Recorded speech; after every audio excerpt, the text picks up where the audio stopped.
മയ്യത്തും കൊണ്ട് നമ്മൾ പള്ളിപ്പറമ്പിലെത്തി. നമ്മളൊരു 3 പൊടി മണ്ണ് വാരിയിടണോടെ എന്താ ചെല്ലുക? ഒരു 3 പൊടി മണ്ണ് വാരി കബറിലേക്ക് ഇടണല്ലോ. ഇയാൾക്കൊരു യാത്രയെ പൂർത്തിങ്ങാണ്ട് എന്താ ചെല്ലുക?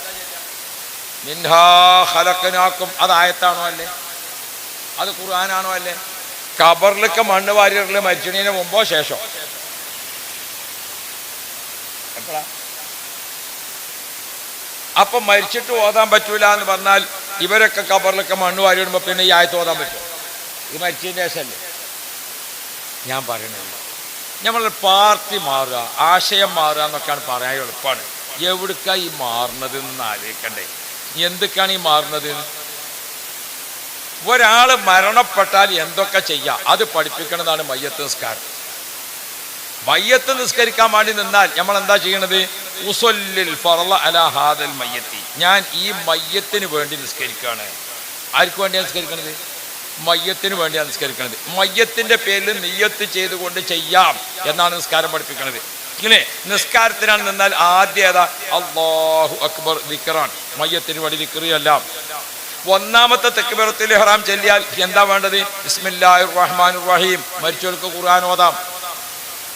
രണ്ടാമത്തെ തക്ബീർ അല്ലാഹുമ്മ സ്വല്ലി അലാ മുഹമ്മദ്. മരിച്ചവർക്ക് വേണ്ടി സലാത്തി എല്ലാം. മൂന്നാമത്തെ തക്ബീറിന് ശേഷം അല്ലാഹുമ്മ ഗ്ഫിർ ലഹു വർഹംഹു. മരിച്ചവർക്ക് വേണ്ടി ദുആർക്കാം. നാലാമത്തെ തക്ബീറിന് ശേഷം മരിച്ചവർക്കും ദുആ ഞമ്മക്കും ദുആ. കണ്ടത് കളി? മുഅ്മിനീങ്ങളെ, നമ്മൾ മരിക്കുക എന്ന് പറഞ്ഞാൽ നശിക്കലല്ല. പിന്നെയോ ഇന്തിഖാലു ഹയാത്തിൻ ഇലാ ഹയാത്തിൻ ഉഖറ. നിലവിലുള്ള താമസ സ്ഥലത്ത് നിന്ന് മറ്റൊരു സ്ഥലത്തേക്ക് താമസം മാറുക. അതാ മരണം. അതാ മരണം. നശിച്ചു പോകലല്ല. നമ്മളൊക്കെ ഖബർസ്ഥാനിക്കാണ് കടക്കണോടത്ത് എന്താ എഴുതി വെച്ചിരിക്കണത്? എന്താ എഴുതി വെച്ചിരിക്കണേ? അസ്സലാമു അലൈക്കും. നമ്മളെ പെരീക്ക് വരുന്നിടത്ത് ഏത് സീനറിനെ വെച്ചിരിക്കണത്? അസ്സലാമു അലൈക്കും. ഹയാത്ത് കാലത്ത് കണ്ടാൽ എന്താ ചെല്ലേണ്ടത്? നിലജി നിങ്ങളും ഞാനും നേർക്ക് നേരെ കാണുമ്പോൾ എന്താ പറയേണ്ടത്? അസ്സലാമു അലൈക്കും. ഇതന്നെയാണ് നിങ്ങളെ കബറുങ്ങ വന്നാലും എൻ്റെ കബറുങ്ങ വന്നാലും ചെല്ലേണ്ടത്. എന്തുകൊണ്ട്? നശിച്ചൊക്കെയാണെങ്കിൽ പിന്നെ അത് ചെല്ലണോ? നമ്മൾ നശിക്കലല്ല. മുഅ്മിനീങ്ങൾക്ക് മരണം എന്ന് പറഞ്ഞാൽ നിലവിലുള്ള താമസ സ്ഥലത്ത് നിന്ന് മറ്റൊരു സ്ഥലത്തേക്ക് താമസം മാറുക. നമ്മൾ ഉമ്മയുടെ ഗർഭാശയത്തിൽ സുഖമായിട്ട് കടന്നു എന്ന അതേ സുഖത്തിൽ എവിടെയും കടക്കാം, ഖബറിലും കടക്കാം. പക്ഷെ എന്തുവാണ്? സുഖത്തിൽ കടക്കണമെങ്കിൽ ഖദ് അഫ്ലഹ മൻ സക്കാഹ. ഗർഭാശയത്തിൽ കടന്നപ്പോൾ സുഖമായിട്ട് കടന്നില്ലേ?